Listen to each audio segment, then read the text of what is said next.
Muy buenas a todos, ¿cómo están? Bienvenidos a esta review, reseña, análisis, como quieran llamarla, audio comentario de Predators de Daniel Ossip, un documental del 2025 que yo desconocía hasta hace 2 días. De hecho, la noche anterior a ver la película, que fue ayer la vi, no conocía a este documental. No lo había visto nombrar en ninguna lista de final de año. No se me pasó en ningún momento por Film Twitter, digamos, por el TL, ni por Para Ti, ni por mis seguidos. Realmente una película que desconocía por completo. No había visto ni una imagen, ni la premisa, ni sabía que se había estrenado. En definitiva, no conocía que esta película existía. Y la terminé conociendo porque justamente en Twitter lo que sí vi muy tarde, porque la película creo que está disponible hace bastante tiempo, es un tweet hablando sobre una película de A24, donde va a actuar Robert Pattinson, en teoría siendo de Chris Hansen, que ya voy a hablar de él más adelante, para quien no lo conoce, y que trata justamente sobre la cacería de abusadores de niños, ¿no?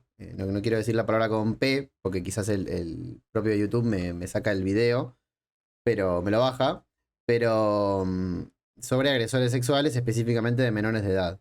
En teoría, Pattinson hace como de un host de un canal de televisión que se dedica como a cazar o a pactar encuentros falsos para cazar a estos chicos. De todos modos, la sinopsis no está muy clara de la película, pero entiendo que se va a estrenar en 2026 y que guarda mucha relación con este documental. Este documental básicamente lo que trata es sobre el programa que existía en la cadena NBC en los años 2000, creo que era de 2004 a 2007 aproximadamente, o una cosa así, que se llamaba To Catch a Predator, eh, y del cual el host era un periodista de la cadena que se llama en realidad, pues sigue vivo, Chris Hansen. Un programa muy popular, al menos en Estados Unidos. No recuerdo quizás su viralización acá en Argentina.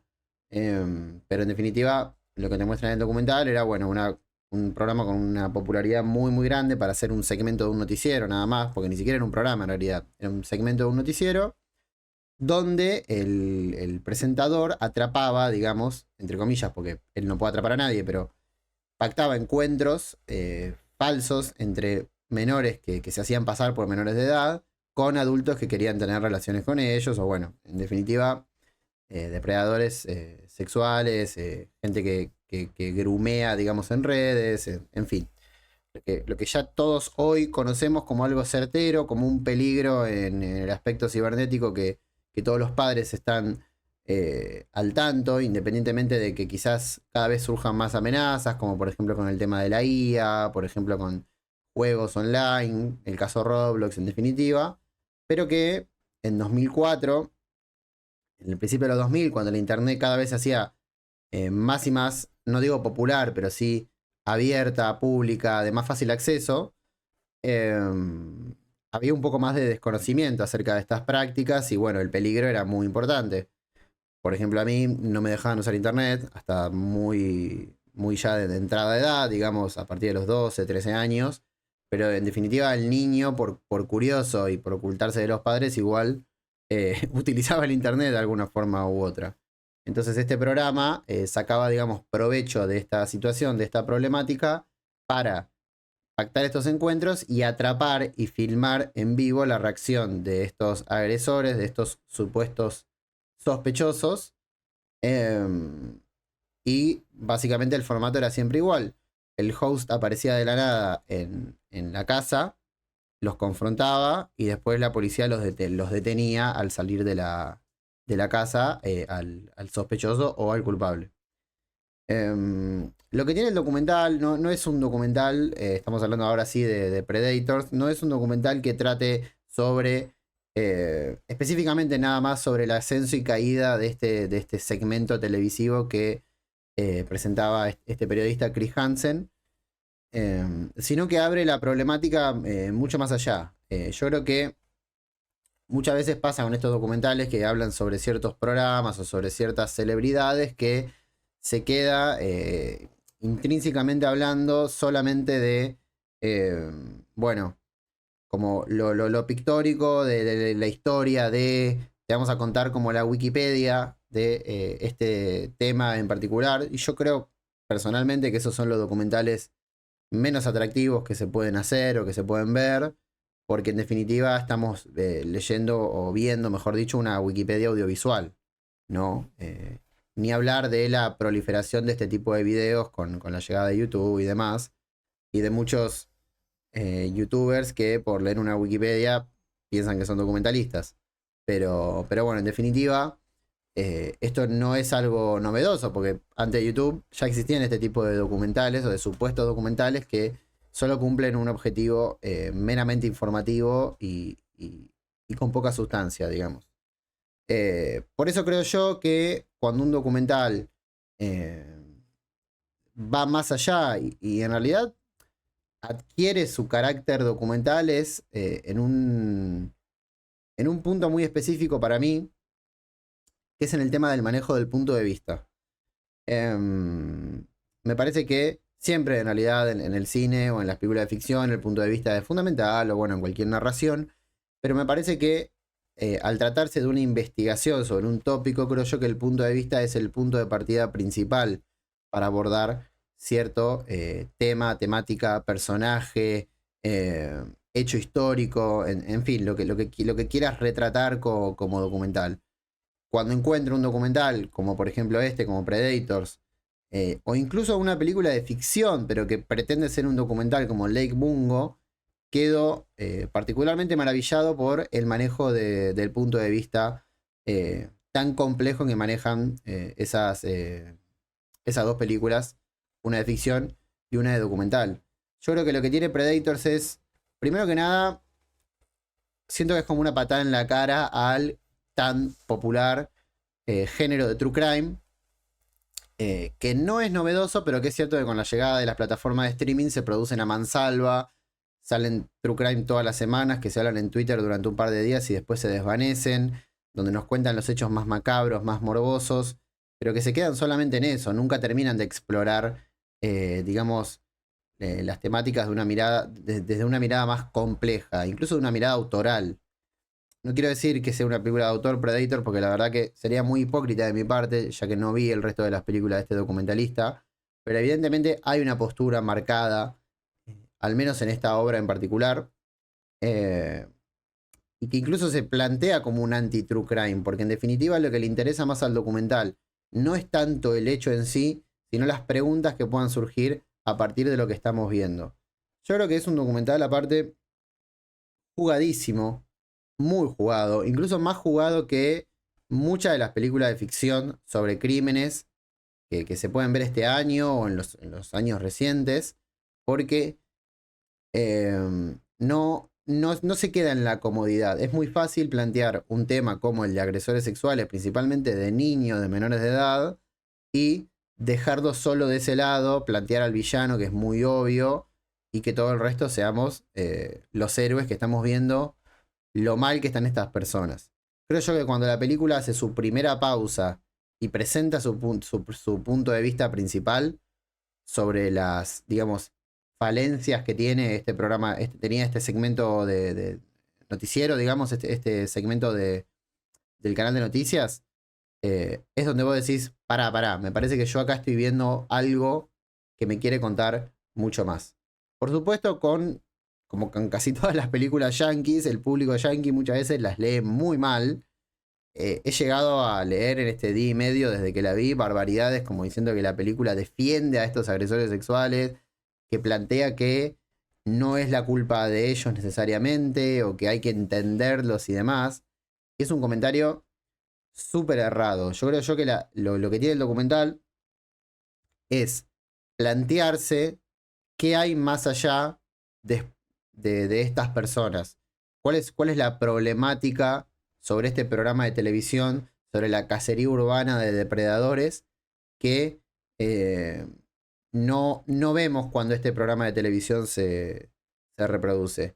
Y me parece muy inteligente cómo el documental dividido en 3 secciones va virando ese punto de vista para llevarte a las conclusiones, o no conclusiones por ser una cuestión tajante, porque en definitiva, como toda gran película, deja un campo abierto de preguntas, pero sí que aprovecha cada sección dividida de forma artificial para seguir metiendo más, digamos, ingredientes a este punto de vista o esta postura que quiere plantear. Al principio uno incluso se queda enamorado del formato de Tu Cacha Predator, del programa original que se televisó en los años 2000. Queda enamorado e incluso termina, en el poco tiempo que dura ese segmento, entrando en el juego de este programa es fabuloso, me encanta ver cómo cazan estos tipos, su humillación y demás.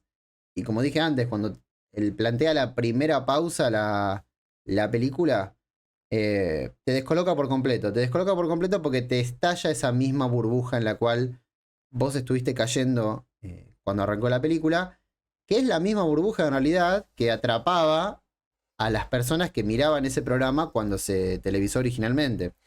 Entonces, a partir de ahí, uno empieza a sentir más y más incomodidad con respecto a las preguntas que está planteando. Estoy siendo un poco ambiguo en cuanto a qué preguntas plantea, porque me parece yo que no le terminaría haciendo justicia a lo que el propio documental está describiendo. Yo creo que cuando miren el documental, que nada, espero que cuando vean este video vayan a verlo, porque me parece extraordinario. De hecho, yo lo pondría en un top 10 del año directamente. Porque me parece que todo lo que pueda llegar a hablar acá ya lo habló mejor el documental. Entonces es un poco pisar y decir peor lo que ya dice el material de origen. Pero sí me parece que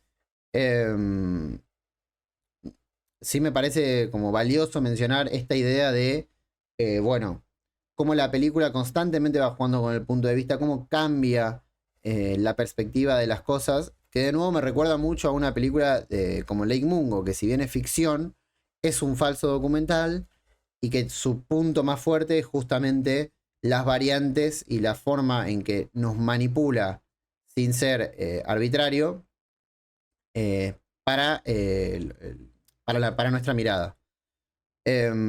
Después, por otro lado, creo yo que el documental formalmente me parece increíble. Tiene una decisión sobre el final que de nuevo no quiero mencionarla, pero que de nuevo muchas veces se dice o se habla de esta diferencia de las películas de ficción y documental en cuanto a lo formal y demás. Y creo yo que es una gran prueba, es una gran demostración esta película de que no por ser un documental no se pueden tener decisiones formales cinematográficas que transformen la historia o la narración que nos están presentando.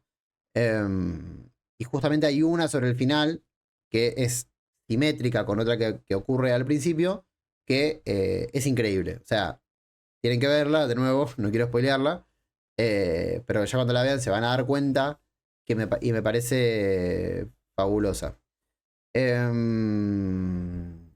Así que bueno, la verdad que me parece. No he visto, la verdad, muchos documentales del año pasado. En definitiva, tampoco vi tantas películas. Sí vi más que el año pasado, pero bueno, todavía me faltan ver un par. Pero me cuesta mucho adivinar o afirmar que va a haber un documental mejor que este, al menos del 2025. Así que, de nuevo, yo se los súper recomiendo. Me encantaría poder hablar más en profundidad de lo que plantea la película, pero como dije antes, siento yo que el mismo documental te plantea esas preguntas o esas respuestas de una forma mucho más interesante. Otra cosa que me gusta mucho de la película es cómo entendemos a los villanos. Y de nuevo es algo que podemos trasladar a la ficción tranquilamente. No por ser un documental no se hable de cosas que la ficción puede hablar. De nuevo creo que hay como una falsa, como se dice, una falsa expectativa de que en el documental no vamos a encontrar, digamos, estos recursos narrativos, más allá de lo formal, que nos planteen villanos, héroes y bueno, las zonas grises en el medio. Eh, Incluso creo yo que en un ejercicio paralelo al del principio, donde nos incomoda el hecho de haber disfrutado cómo atrapan a estos agresores sexuales, llega un punto también donde la película te pone desde el otro lado, que vos tenés que acordarte en cierto punto que no se puede defender tanto a una persona que es una agresora sexual y menos de menor de edad. Pero en esa posición incómoda te pone el documental. De hacerte estas preguntas y de dejar esta ambigüedad en el aire y de encontrar esas zonas grises con por ejemplo, distintos casos que mencionan, digo, casos de personas o sospechosos y cosas que ocurrieron en el programa, como para decir, pará. Yo no estoy de acuerdo con esta persona claramente, porque incluso en la mayoría de los casos son unos hijos de puta, por decirlo de una forma banal, pero al mismo tiempo yo no creo en este programa, no creo en lo que me están contando, y yo no sé, creo que la película es muy inteligente también en no decir necesariamente que Chris Hansen, que es el sujeto casi principal del documental, sea un villano, pero sí que lo coloca en una posición como mínimo cuestionable, como mínimo. Y al mismo tiempo no lo demoniza. Entonces, en esa teoría de los dos demonios, la película se encuentra como jugando para las dos puntas, digamos. Eh, y la doble incomodidad que genera, tanto como para que no, como para sentirnos un poco mal por los sospechosos, como al mismo tiempo para recordarnos por qué está mal lo que está haciendo, lo que están haciendo. eh, Creo yo que en ese punto también la película es extraordinaria. Y de nuevo, no tiene nada que envidiarle a otras películas de ficción que tratan temas similares o que han intentado tratar temas tan complejos y en cierto punto morbosos como para alimentarse a costas del tema para en teoría funcionar mejor. Así que bueno, yo quedé maravillado con este documental. Me parece, viste, una cosa extraordinaria. Y también quiero dejar como un comentario final que no tiene tanto que ver con el documental, que es hay que tener dejar, hay que tener, perdón, hay que dejar de tenerle miedo a las expresiones, si se quiere, más contundentes en cuanto vemos algo y decimos, che, pará, esto creo yo que es lo mejor que vi en mi vida. Porque muchas veces genera como una cacería de las personas que decimos esto con algunas cosas, como si en la experiencia propia del arte no nos podemos encontrar con películas que generan un impacto inmediato en nosotros.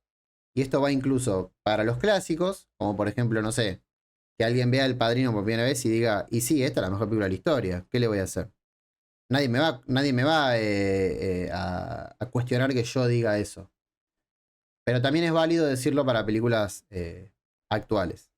Porque las impresiones, si bien a veces son erradas, efervescentes o incluso exageradas, siempre son importantes. Y en este caso, lo digo porque yo puse en Twitter que me pareció lo mejor que vi en mi vida y se me hizo viral y qué sé yo, bueno, en fin.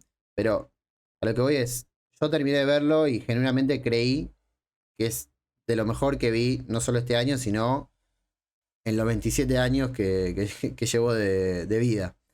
Entonces, hay que dejar de tenerle un poco de miedo a esas expresiones y tampoco cazar, digamos, a la gente que opina de esa forma con determinadas películas, porque creo yo que en el impacto inmediato también se encuentra la belleza de la experiencia que nos genera ver algo que nos asombra o que nos deleita o que nos mueve un poco el piso.